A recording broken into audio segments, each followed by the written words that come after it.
Ladies and gentlemen, hello, how are you doing? Good to see you. Hello, Robert Brother Blaze Murray. Good to see you all. Hello. I hope all is well.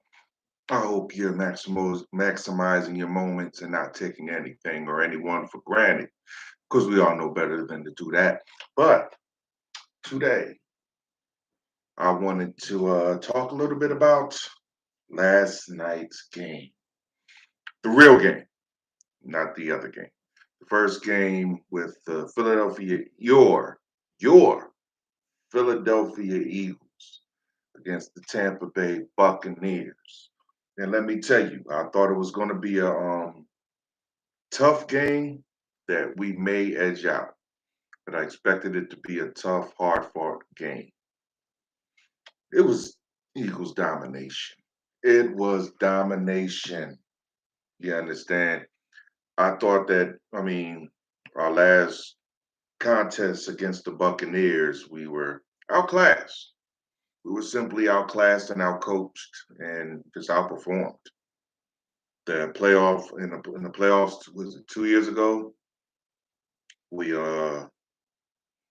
with Jalen Hurts, as our starting quarterback, we went to the playoff game, played Tampa Bay, and Tampa Bay showed us that we didn't belong in the playoffs. We did not look like a playoff team. We got spanked. So from this game, you would think that there would be some rollover, maybe some PTSD from that ass whooping we took. But I'll tell you what, for a team that hasn't even caught on yet, they made some things happen. They made some things happen. We're not even we aren't even playing Philly, we aren't even playing our best football yet, but we're winning games and the offense is starting to get their legs. The offense is starting to put some things together. Good statement win. Good statement win. It gives us something to look forward to. The defense played a hell of a game. Played a hell of a game. I thought that we was going to have a problem covering their receivers, especially over the middle of the field. I believe there was only one series where they really exploited us. Just one series where they kind of had their way and did whatever they wanted.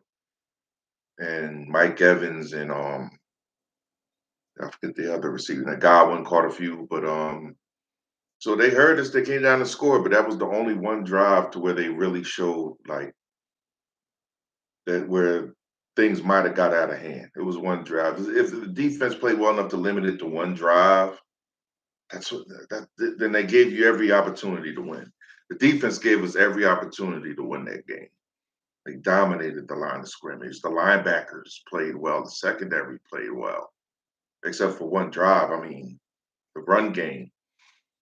Our defensive tackles, Jalen Carter and Jordan Davis, they are going to be the anchors on that defensive line for years to come. They are impressive. And they're really just getting started. And they're already like throwing grown men around, like throwing grown men into their quarterbacks. And they're just, wow, they are very impressive. Very impressive. Jordan Davis is this year is his rookie year. Can't say he impressed, but he had the talent, the tools, and the talent to be at least elite run stopper at best. You saw the talent there, but now you see either one of them is a wrecking machine. Jordan Davis is impressive this year. He's a he's a monster, and Jalen Carter, just size, speed, power. He has it all. Play to run. He can go after the quarterback. I think he's exceptional. Already, it's early. It's only 3 weeks into the season, but he's already showing at least defensive rookie of the year candidate at the very least, maybe even rookie of the year. I don't know. B. John Robinson may prove to have a stellar year too. He's also awesome, but oh my goodness, that game. I'll tell you what. There's still some things that just irk my nerves as far as the decision making with this team. I mean, first of all, I'm in a good place if I can complain about a team that's 3-0. You can complain about a team that's undefeated. You're in a good place. So it's not panic mode or nothing. It's just I'm just gonna make a couple observations here. And observation one is DeAndre Swift is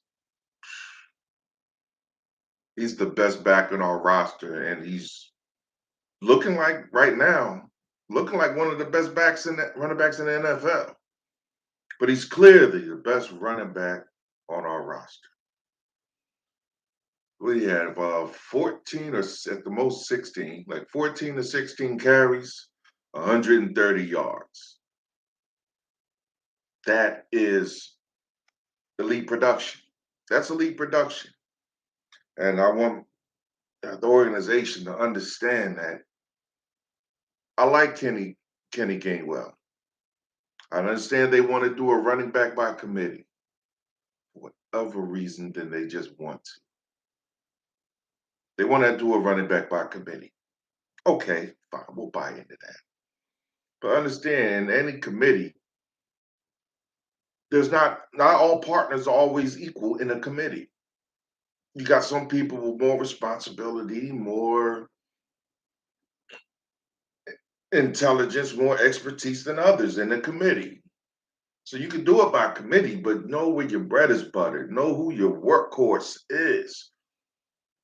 DeAndre Swift is the type of running back that kills teams. The type of running back that kills teams. The type you can lean on to put teams away. Kenneth Gainwell is not that dude.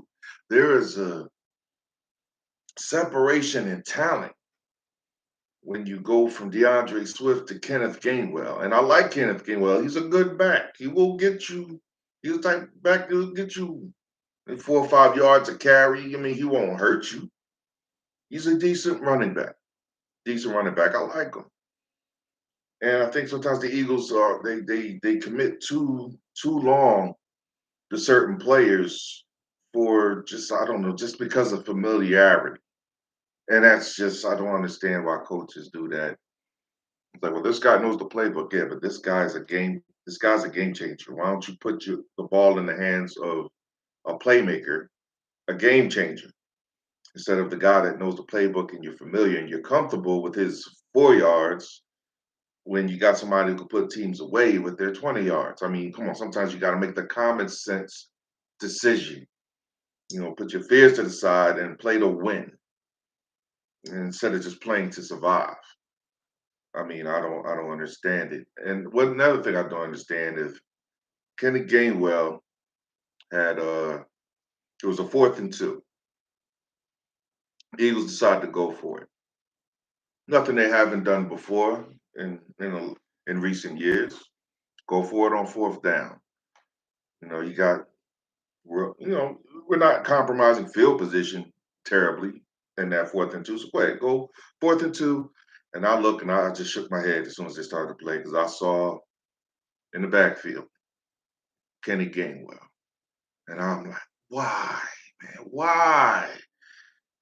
And they hand him the ball, and Jalen hands him the ball. Kenneth goes up the middle and gets stopped well short of the yard to gain. And next time I looked on the sideline, I mean, they have Rashad Penny sitting on the sideline, did not play one snap, did not play one snap in this game that I saw. What did you get this guy for? What did you get Rashad Penny for? Why? What? For who? For what? He suited up, got the cleanest jersey in the damn stadium. Not a lick of grass on it, fresh cleats, not one speck of dust on his cleats. I don't see the dirtiest he got was probably sitting on the wet bench. He's standing on the sidelines with just a goofy look at his. I don't felt sorry for him because I could tell by the look on his face he's feeling some kind of way.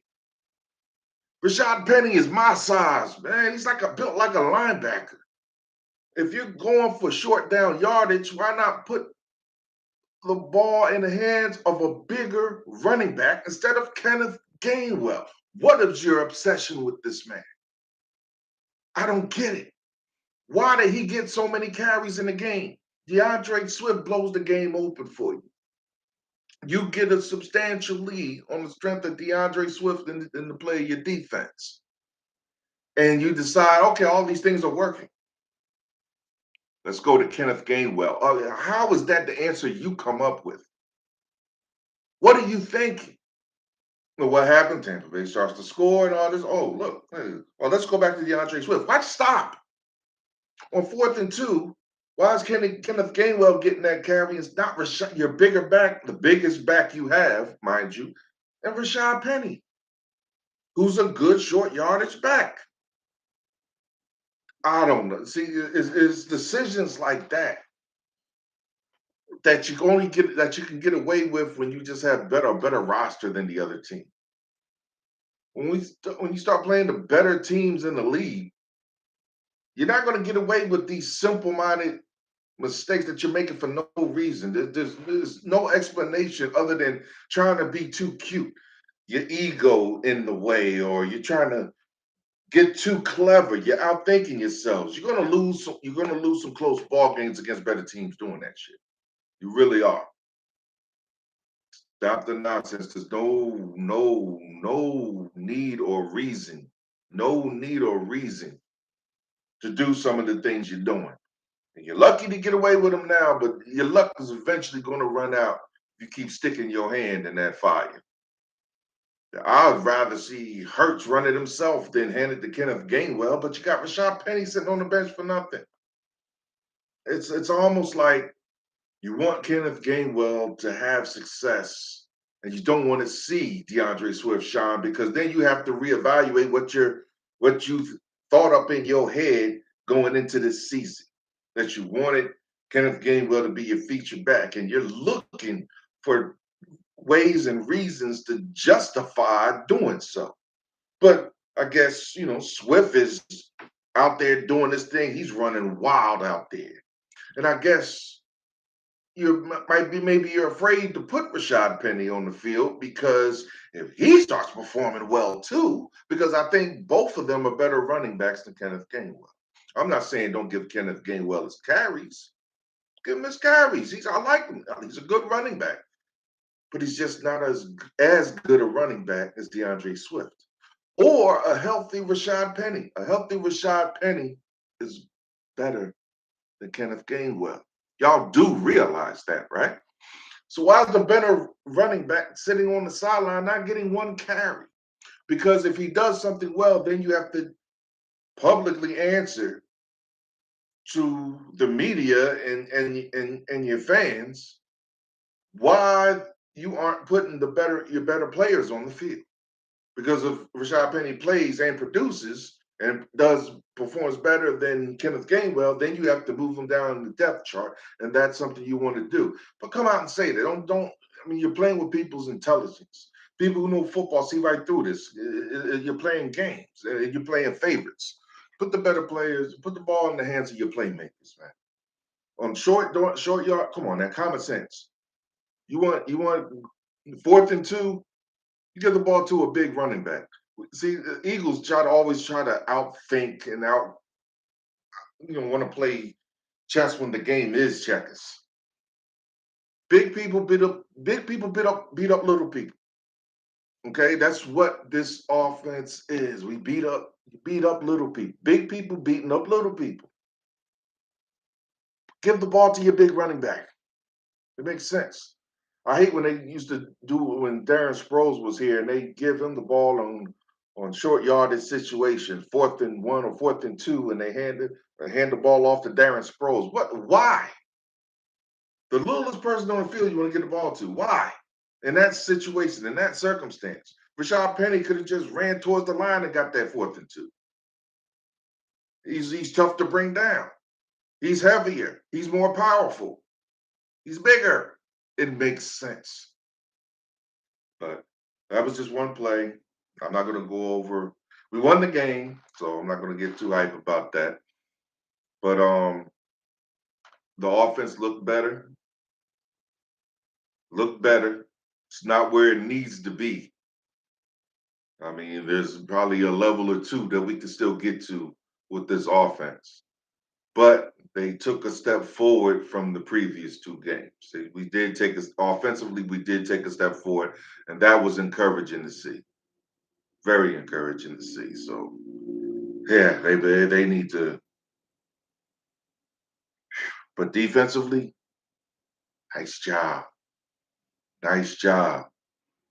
Going forward, we got some and get some of your defensively. You're gonna. I know you're trying to avoid it, but you're gonna have to get some of this young talent on the field. You're gonna have to play. I mean, I don't know what you're gonna do with Mario Goodrich, but maybe it's time. And you got Josh Jobe in there, but maybe if you're not confident in him, you, you got Eli Ricks and Ringo. They're going to have to learn somehow. I don't think they're going to learn the game and then start playing the game like they're not going to have the growing pains. Give them the growing pains. They're going to have to learn somehow. There's going to be a trial by fire. I mean, and put Nolan. I want to see Nolan Smith on the field more. I want to see more Nolan Smith. He's a first round draft pick. You do not just first round draft pick produce that year. You don't redshirt a first round pick. They play that year. Give him some more plays. Put Nolan Smith on the field more. If he can, if you use him the right way, he's like Hassan Reddick, who isn't having a. So for the first three games, he's been invisible. He's Nolan Reddick has been invisible. Now I know he's going to find his groove and things like that. I mean, the injury I'm sure is hampering him, but and Nolan Smith may be dealing with an injury as well. But you know, there's things you could do defensively because the defensive tackles are the best asset that this defense has. Maximize it. They need the edge. They need the edge to complement them and help them out.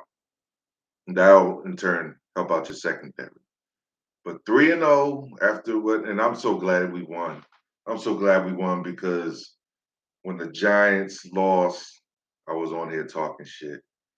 When the Cowboys lost, I was on here talking shit again. So if we would have lost last night, I still would have came on here and I would have ate crow in front of all y'all. I'm not ashamed to do that. I would have ate crow, came on here and ate crow, but it's so feels so good to sit up here and your team is undefeated. Your team is undefeated. You looking, smelling, and feeling good. It's a beautiful thing. I want that for all of you. I want that for all of you. That same feeling I'm feeling right now.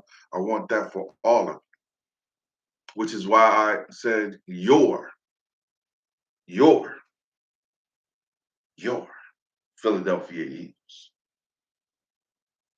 For those of us who live in the greater Philadelphia area, by that I mean like Philly, parts of Jersey, Delaware, it's time to come home. It hurts my heart when I see y'all walking around with cowboy shit on and 49ers, and it's always usually for some stupid ass reason like, well, well, Lynn Swan was my dad's favorite player. So what? You ain't never been to these places y'all root for. Be loyal to your soil. You know what I mean? Now, I'm a 49ers fan. Ain't never been west of the Mississippi, but you a Niners fan. Ain't never been to Cali. I can't say that. Giants. I ain't even going to mention the next week we got the Commanders, and I keep forgetting they're a NFL team. I keep thinking they're a college team. I don't know why I keep thinking that. They're in our division, so they're a college team. Division games are always tough, so I shouldn't, be talking cocky. Division games are always tough, but yeah, I think we got the Commanders, if that is their name still. But great game, Jalen Hurts. I think he no excuses. I think he had I think there were reports out there that he had flu-like symptoms prior to the game. Him and Jason Kelsey at the center.